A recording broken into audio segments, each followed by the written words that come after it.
This election here in America affects all of us. It affects the safety of the world, as for the first time since 1945, a possibility of World War III looks real. We only get the right things in life. Peace only comes through strength.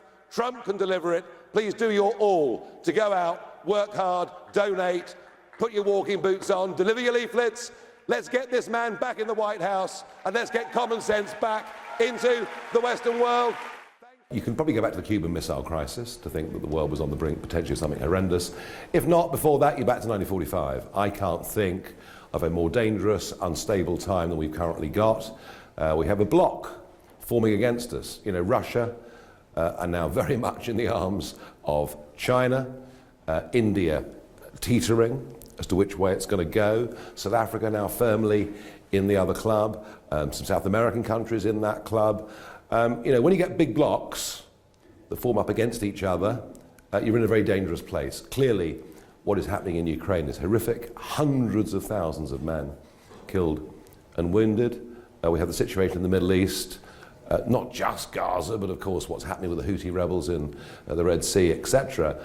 And plus, you know, China increasingly bellicose when it comes to Taiwan. We're not in a good place. And I personally believe that a lot of that is down to American weakness. I think the moment that Biden, without even consulting, by the way, his NATO allies, and I mean, bear in mind that we as the UK put in the same money and lost the same manpower as America, you know, pro rata with our population. And without even consulting us, Biden withdraws, the Taliban, who we fought for 20 years, take over again, and our enemies say the West is corrupt, the West is weak, the West won't defend itself, and that's why we are where we are.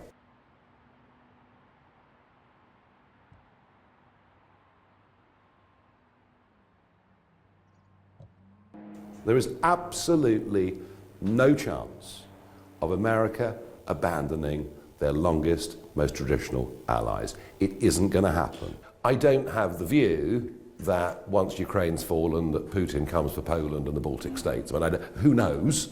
But I don't have that view. I think he'd be mad to try and do that. But obviously that's why keeping the, you know, whatever our thoughts on the funding of Ukraine, that is why keeping the NATO alliance strong, making sure America is a part of it, is so vital. How does Ukraine end? Oh, it doesn't end.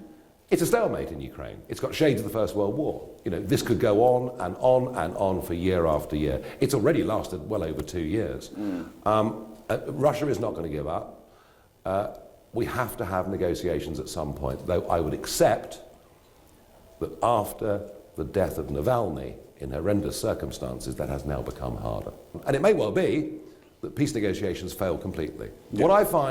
What I have found personally astonishing is that no one's been even prepared to contemplate talks. American taxpayers, and Republicans in particular, are saying, why are we sending all this money to one of the most corrupt countries in the world? How do we even know where the money is going? And of course they're also saying, how does this affect us?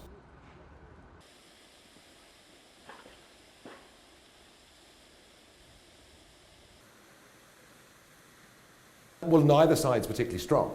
You know, both sides are literally bleeding physically and economically. Now, you know, Trump sees himself as a peacemaker. You know, don't forget, this was the first American president in years not to launch a new war. This was the American president under whose administration the Abraham Accords got drawn up. This is the American, or was the American president, who was told by Obama after he won the election that Obama's biggest fear was what North Korea were about to do. And yet this president in Trump took that on, crossed the boundary, and he did his best to be a peacemaker, and no one can deny that. And the idea that somehow, you know, he's Putin's puppet, no, it's Angela Merkel and Germany who made themselves Putin's puppet with the pipeline, the gas, and everything else. I suspect that a Trump administration will continue to give help and relief to Ukraine. I don't know at what level. Equally, we're having the same debate in the United Kingdom as to what level of support we should give, given that we ourselves have hardly any artillery shells now left in stock, a point that perhaps doesn't get debated as often as it should. It says, repent, get ready, Jesus is coming. You know what, folks, I've got a funny feeling it could be just a bit too late for me. I mean, look, you Be honest with you. I mean, I think that through my platform on GB News and through what I do on social media, and in particular what I've done on TikTok over the course of the last 6 months, I think I am having influence over national debate. Millions of people do see what I have to say. They think about it, some even agree. And so I do think I have a position of influence over policy. And look, over the last couple of years, even since I left the European Parliament, since I left elected politics, I've led the campaign on debanking, with some pretty major promises to change the law and change the way things operate. So I've been able outside of politics to influence and shape national debate. Now that's of course what I enjoy doing. I'm not for one moment saying that I won't get back involved in politics at some point. It's just a question of when.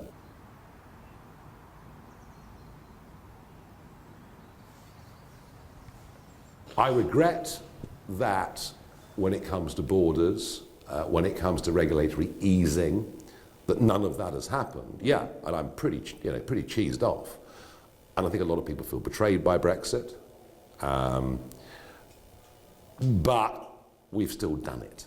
So I've been doing this forever, and I was completely alone in British politics.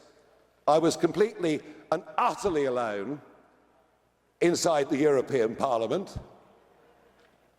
which was an experience that I enjoyed very much more than they did in the years that I was there. And I was certainly, in the United Kingdom, completely and utterly on my own in thinking back in 2016 that not only was Donald Trump a very good candidate for the Republican Party, but I also predicted that he would win that election in 2016. And I'm very pleased that I did. And I've been an unwavering supporter of his ever since that day. Corrupt regimes, undemocratic countries, they either try to bankrupt or imprison their political opponents. And in the case of the Biden regime, they are trying to do both to Donald Trump, and that is why he needs, from all of us, our absolute, total commitment and our unwavering support for him as a man. Unwavering support. And simply, folks, I believe that Donald Trump is the bravest man that I have ever met in my life. So please, I urge you, if you want the same things that we want, this election here in America affects all of us. It affects the safety of the world, as for the first time since 1945, a possibility of World War III looks real. We only get the right things in life. Peace only comes through strength. Trump can deliver it. Please do your all to go out, work hard, donate, put your walking boots on, deliver your leaflets. Let's get this man back in the White House, and let's get common sense back into the Western world.